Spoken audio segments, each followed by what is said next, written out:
যদি পৃথিবীর ইতিহাসের দুটি ভয়ঙ্করতম শিকারীকে একই জায়গায় এনে দাঁড় করানো হয়, একজন যার কামড়ে ভেঙে যায় তিমির হাড়, আরেকজন যার জড়িয়ে ধরা থামিয়ে দেয় নিঃশ্বাস, তাহলে কে জিতবে? আজ আমরা দেখব মেগালোডন বনাম টাইটানোবোয়ার একটি অসম্ভব যুদ্ধ, যে যুদ্ধ কেবল বৈজ্ঞানিক কল্পনাই সম্ভব।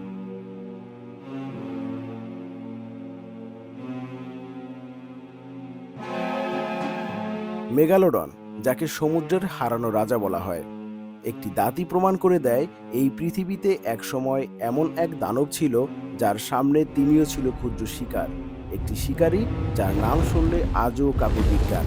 এই মহারথীর নাম হলো মেগালোডন, যা পৃথিবীর সবচেয়ে বড় শার্ক নামে পরিচিত। মেগালোডন পৃথিবীতে ছিল প্রায় 23 মিলিয়ন থেকে 3 মিলিয়ন বছর আগে।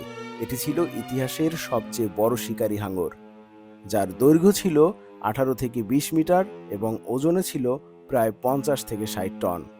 এই হাঙরের ছিল 7 ইঞ্চির বেশি লম্বা দাঁত, যে দাঁতের সাহায্যে এটি প্রায় 40,000 পিএসআই বাইট ফোর্স তৈরি করতে পারত। এই শক্তি দিয়ে এটি একটি তিমির বুকের হাড় এক কামড়েই ভেঙে দিতে পারত। মেগালোডনের শিকার পদ্ধতি ছিল অভিনব। মেগালোডন তাড়া করত না, হঠাৎ করে আক্রমণ করত। নিচ থেকে, সমুদ্রের গভীর থেকে উঠে এসে তিমির পাখনায় কামড় বসাতো। শিকার অচল হয়ে পড়ত, তারপর শেষ কামড়। এটি ছিল এক নিঃশব্দ, দ্রুত ও আকস্মিক শিকার। এত বড় হাঙর, এত শক্তি, কিন্তু কিভাবে হারিয়ে গেল এই পৃথিবী থেকে? কোনো উল্কাপাত হয়নি, কোনো মহাধ্বংসও হয়নি, তবুও মেগালোডন হারিয়ে গেল।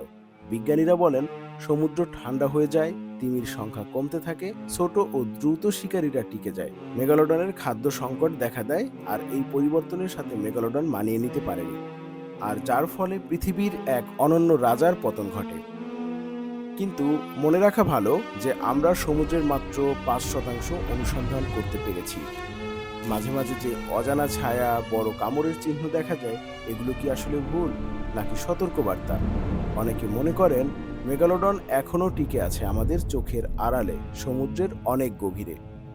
মেগালোডন শুধু একটি শিকারী ছিল না, এটি ছিল সমুদ্রের মৃত্যুদূত। এবারে যার কথা বলবো সেটি হলো পৃথিবীর সবচেয়ে বড় সাপ। একটি কশেরুকা, একটি হাড়ি প্রমাণ করে দেয় এই পৃথিবীতে এক সময় এমন এক সাপ ছিল যার সামনে কুমিরও ছিল ক্ষুদ্র শিকার। আর এই সাপের নাম টাইটানোবোয়া। টাইটানোবোয়া পৃথিবীতে ছিল প্রায় 60 মিলিয়ন বছর আগে, ডাইনোসরদের বিলুপ্তির পরপরই। এটি ছিল ইতিহাসের সবচেয়ে বড় সাপ, যার দৈর্ঘ্য ছিল 13 থেকে 15 মিটার, আর ওজনে ছিল এটি প্রায় 1000 কেজি। মোটা শরীর, বিশাল পেশি। এর বিষ ছিল না, শক্তি ছিল এর প্রধান অস্ত্র। এটি বাস করত উষ্ণ জলাভূমি ও বনভূমিতে। টাইটানোবোয়া শিকার করত অভিনব কৌশলে। টাইটানোবোয়া হঠাৎ আক্রমণ করত, শিকারকে জড়িয়ে ধরে চাপ দিত, হাড় ভেঙে যেত, শ্বাস থেমে যেত। একটি নিঃশব্দ শিকার, যা শিকারকেই অপ্রস্তুত করে দিত এবং অবাক করে দিত। পৃথিবী ঠান্ডা হয়ে যায়, কিন্তু আশ্চর্যজনক বিষয় হলো এই মহারথীও পৃথিবী থেকে হারিয়ে গেছেন। পৃথিবী ঠান্ডা হয়ে যায়, জলাভূমি শুকিয়ে যায়। টাইটানোবোয়া ঠান্ডা সহ্য করতে পারেনি, আর যে কারণে আস্তে আস্তে তার বিলুপ্তি ঘটে। পরিবেশে ছিল এই মহারথীর সবচেয়ে বড় শত্রু।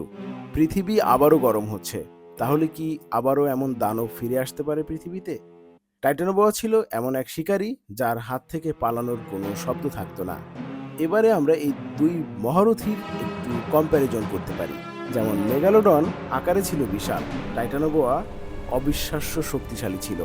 মেগালোডন ছিল প্রচণ্ড ক্ষিপ্র এবং দ্রুত গতির, আর টাইটানোবোয়া ছিল নিঃশব্দ শিকারী। মেগালোডনের স্ট্রেংথ ছিল মারাত্মক কামড়, যা প্রায় 40,000 পিএসআই এর সমান। আর অন্যদিকে টাইটানোবোয়ার হাড় ভাঙার গ্রিপ ছিল, যা শক্ত করে শিকারকে পেঁচিয়ে ধরত, যার ফলে শিকারের হাড় ও দম দুটোই ভেঙে পড়ত। মেগালোডন ছিল পানির রাজা, আর টাইটানোবোয়া ছিল স্থলের দানব। একজন আক্রমণ করে এক মুহূর্তে, অন্যজন ধীরে কিন্তু নিশ্চিতভাবে। কিন্তু মনে রাখুন, এই দুই দানব কখনোই একই সময়ে পৃথিবীতে ছিল না। তবুও প্রকৃতি দেখায় শক্তির আসল মানে হলো পরিবেশ। এখন আমরা সম্ভাব্য ফেস-অফ যদি ধরা যাক একটি প্রাগ ঐতিহাসিক জলাভূমি। টাইটানোবোয়া কাদামাটিতে, আর মেগালোডন অগভীর জলে। মেগালোডন হঠাৎ কোনো একটি শিকারকে ধরতে আসে, কিন্তু উপরেই ছিল টাইটানোবোয়া। একটি ঢেউ, একটি ছায়া, সংঘর্ষ শুরু।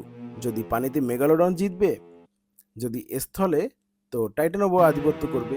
এই যুদ্ধের ফল নির্ভর করে কে কোথায় দাঁড়িয়ে আছে তার উপরে। পৃথিবী একসময় এই দানবদের জন্ম দিয়েছিল, আর যদি প্রকৃতি বদলে যায় তাহলে কি আবার ফিরবে এরকমের কিছু? আপনি কাকে জয়ী মনে করেন? কমেন্টে লিখুন আপনার মতামত। আর এমন আরও অন্ধকার ইতিহাস জানতে সাবস্ক্রাইব করুন এই চ্যানেলটি এখনই।